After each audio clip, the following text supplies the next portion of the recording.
Earlier this year, Ocean Infinity began a major 15,000 square kilometer search for MH370 under a no-find, no-fee deal with the Malaysian government. Using state-of-the-art underwater drones, they focused on a critical area in the southern Indian Ocean. Expectations were high, but now, a surprising twist.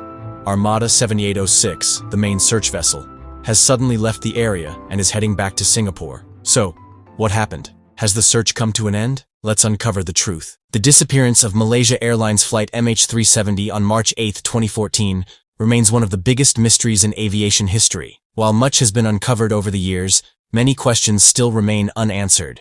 In early March, the company resumed the search from where it ended in 2018, deploying its vessel Armada. Armada 7806 was equipped with advanced AUVs capable of diving to depths of 6,000 meters and staying submerged for up to 4 days. The mission focused on a zone recommended by independent investigators Bobby Ulich and Victor Ianello. This area, partially explored before, needed a more detailed examination. It lies roughly 2,000 kilometers west of Perth, Australia, centered around 34.2 degrees south and 93.8 degrees east. After scanning the seabed near the 7th arc for several days, Armada 7806 sailed to Perth for refueling and supplies. On March 6, 2025, the vessel returned for Phase 2, targeting the BLY Marchand area, suggested by Jean-Luc Marchand and retired Air France pilot Patrick Bailly, which had never been searched before. The BLY Marchand search area is centered around 35.7 degrees south and 93 degrees east. However, after several days with seemingly no results, Ocean Infinity began sailing towards Singapore, abruptly halting the search for MH370.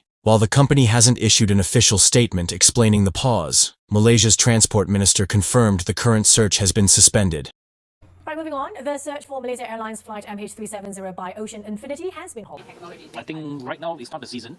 I think they have stopped the operation for the time being.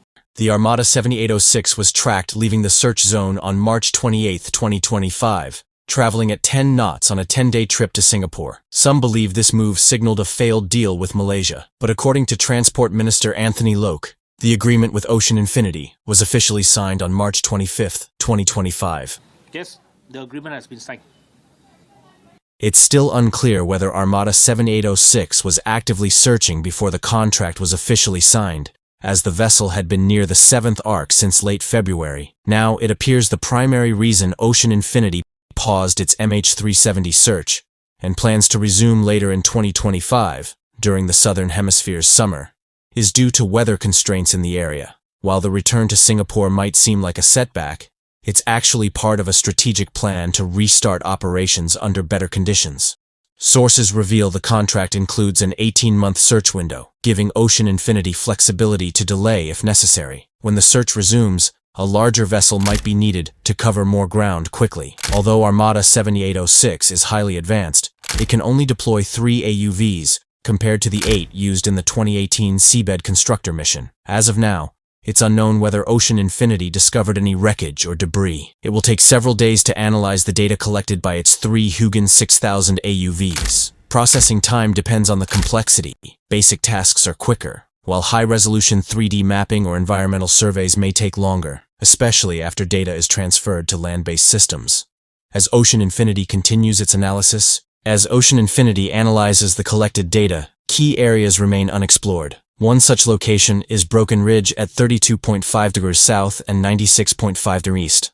American amateur investigator Blaine Gibson, who has recovered 22 pieces of debris, and oceanographer Chari Patiarachi believe this area should be the next search target. Gibson and Patiarachi argue that future searches shouldn't be limited to the 7th arc, but should extend from 28.3 degrees south to 33.2 degrees south. Additionally, independent investigator Richard Godfrey has proposed a site centered at 29.128 degrees south and 99.934 degrees east, which remains largely unsearched. Less than half of Godfrey's suggested zone has been examined in past missions. Using groundbreaking signal propagation analysis, Godfrey has leveraged global aircraft detection and tracking software to pinpoint potential crash locations. Godfrey has used this technology to fill in the gaps left by traditional radar and satellite tracking, refining the search zone. WSPR works through a global network of radio transmitters that send out weak signals capable of traveling over 10,000 kilometers, often bouncing off the ionosphere and curving around Earth. Godfrey analyzed how these signals are disturbed by the passage of an aircraft, helping him trace possible flight paths. Using this data, he recreated a trajectory similar to the one based on Inmarsat data and Zahari Shah's home flight simulator. However, this path includes multiple turns, especially after the final heading into the Indian Ocean, rather than following a straight line. When combined with other available information, this analysis contributes to narrowing down where MH370 might have crashed. While some researchers view Godfrey's findings as an important lead, others continue to question the reliability and accuracy of this method. A key part of Godfrey's theory is the belief that MH370 likely entered a high-speed dive before crashing into the sea. Since its disappearance, the plane's final moments have sparked intense debate among investigators. Some experts suggest the aircraft may have glided, allowing it to travel farther. They point to the condition of the flaperon found on Reunion Island, which showed little damage, indicating a possible controlled ditching. On the other hand, some argue that the plane hit the ocean at high speed, noting the wide dispersal of debris and absence of large fuselage pieces, evidence that would likely exist if it had glided. In addition, Inmarsat satellite data reveals MH370 continued sending signals for hours after losing communication with air traffic control. This supports the theory that the aircraft flew on autopilot for an extended period, burning fuel slowly. It also aligns with the possibility that MH370 may have glided for a while after running out of fuel, though opinions remain divided. Many, including Godfrey, believe that MH370 crashed into the ocean at high speed, possibly in a controlled or intentional manner. One of the main pieces of evidence supporting this theory is the fragmented interior debris from the plane, suggesting a violent impact before sinking. While this evidence is compelling, some argue that the debris might have been caused by the plane breaking into large pieces either during its descent or upon hitting the water. The discovery of fragmented interior parts doesn't necessarily disprove the gliding theory, but may indicate that the aircraft's structure was damaged or compromised during the final stages of flight. Whether MH370 glided or impacted the ocean at high speed remains an unresolved question due to limited evidence and the enigmatic nature of the case. Both theories are still possible, but definitive proof is yet to be found, and investigations continue to examine all possibilities. That being said, it's still uncertain whether we'll ever uncover significant wreckage or smaller pieces of debris. We'll have to wait and see if a third phase of the renewed search occurs at the end of 2025. And if it does, we'll see whether it brings us any closer to solving the mystery of MH370. Be sure to check out our previous video on MH370, where we explore the events surrounding its disappearance and examine why it has taken so long to locate the wreckage. What's your opinion? Do you think MH370 impacted the ocean at high speed or glided? Share your thoughts in the comments below. If you enjoyed this video and want more content like this, be sure to like, share, and subscribe. Thanks for watching, and we'll see you in the next video. Imagine you're cruising at 35,000 feet over the Atlantic Ocean when suddenly, the plane starts shaking violently. The cockpit fills with alarms. Pilots desperately try to regain control, and within seconds, the aircraft begins plummeting toward the ocean. But this isn't a movie. This is real. This is the terrifying story of Air France Flight 447, a flight that vanished without a trace in the dead of night. So, what really happened? And how did a combination of weather, technical failure, and human error turn a routine flight into one of the worst aviation disasters in history? Today, we uncover the chilling truth behind Flight 447, a disaster that changed aviation forever. It was June 1, 2009. Air France Flight 447 took off from Rio de Janeiro, Brazil, bound for Paris, France.